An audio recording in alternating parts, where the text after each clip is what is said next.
all dressed up with nowhere to go. Now, here I was with a newfound fascination for Judaism, but with nowhere to go. Yes, I loved the ideas in the books I was reading. For example, Seeing God by Rabbi David Aaron. But what do I do with that?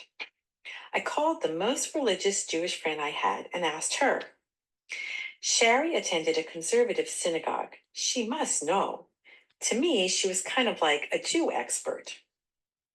Sherry listened closely, and as it turned out, she understood better than I did what was attracting me.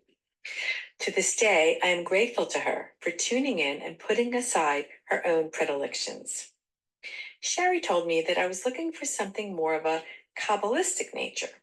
She could have said Macarism for all I knew. I just made Macarism up.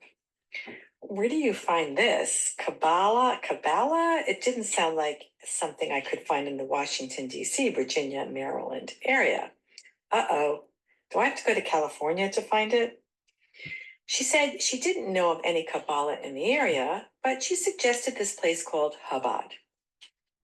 She said they may have something of what I'm looking for. Chabad? No, I don't think so. I knew nothing of Chabad, and that alone made it seem a little weird. Is there anywhere else you can think of? No, she said. Begrudgingly, I decided to give it a whirl. This seemed obscure. But Sherry was pretty upright, and she wouldn't send me anyplace too weird, right? I looked up Chabad in the phone book. There they were. And I called, reaching the rabbi's wife, Honey, right away. I liked her name. It reminded me of honey, which I thought was pretty cool. I cut straight to the chase and told Hani my brief story. I've been looking on and off for a sort of spiritual home for a while. I've found nothing that feels like a fit. I've tried a smattering of synagogues through the years, Unity Church, Unitarian Church, Buddhist meditation, among other things. Hani said matter-of-factly, why not try us? I thought it was a little lame. Why would this be a place for me? Hani then invited me and my family to a Shavuot celebration at her shul.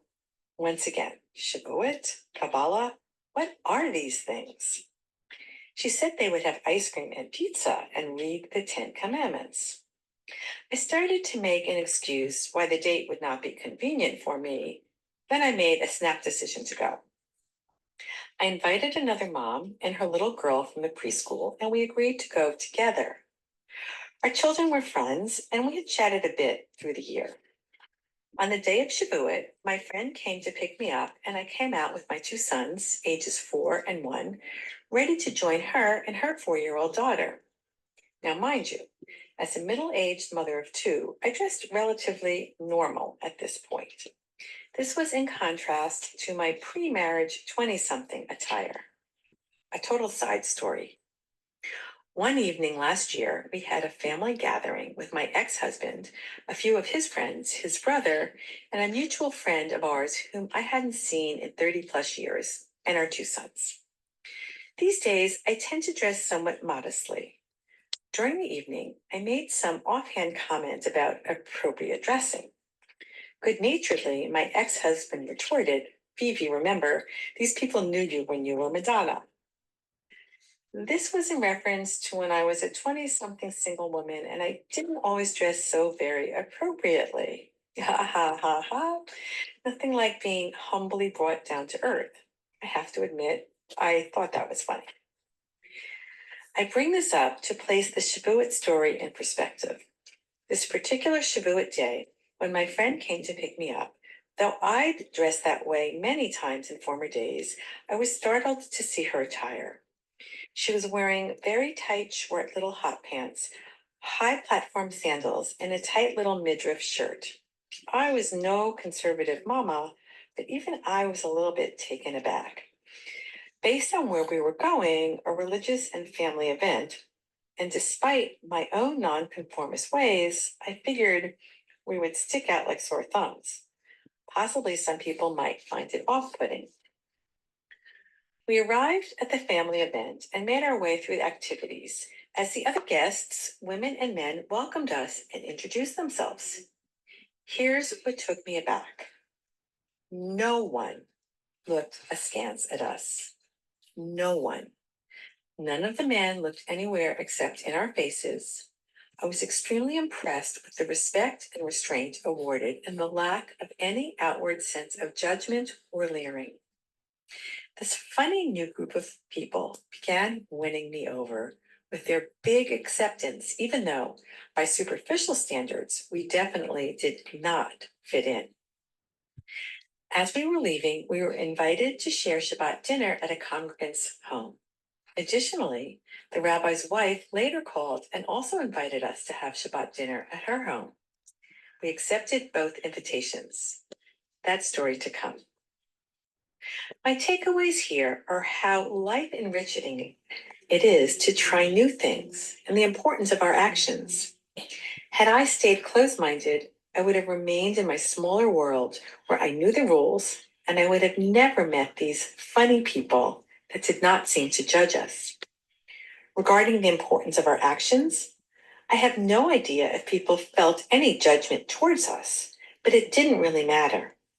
Regardless of what they thought, they acted kindly, warmly, and welcomingly. If there was any judgment, self-restraint was employed, and it did not land on us. Here is a condensed version of the 10 Commandments as printed in the Jewish Virtual Library. Number 1, I am the Lord thy God, who brought thee out of the land of Egypt, out of the house of bondage. Number 2, thou shalt have no other gods before me. Number 3, thou shalt not take the name of the Lord thy God in vain. Number 4, remember the Sabbath day to keep it holy. Number 5, honor thy father and thy mother. Number 6, thou shalt not murder. Number 7, thou shalt not commit adultery. Number 8, thou shalt not steal. Number 9, thou shalt not bear false witness against thy neighbor. Number 10, thou shalt not covet anything that belongs to thy neighbor. I hadn't really given these 10 commandments much more than generalized thought until recently. We all know them, right? But now I am diligently working on commandments 1 and 2.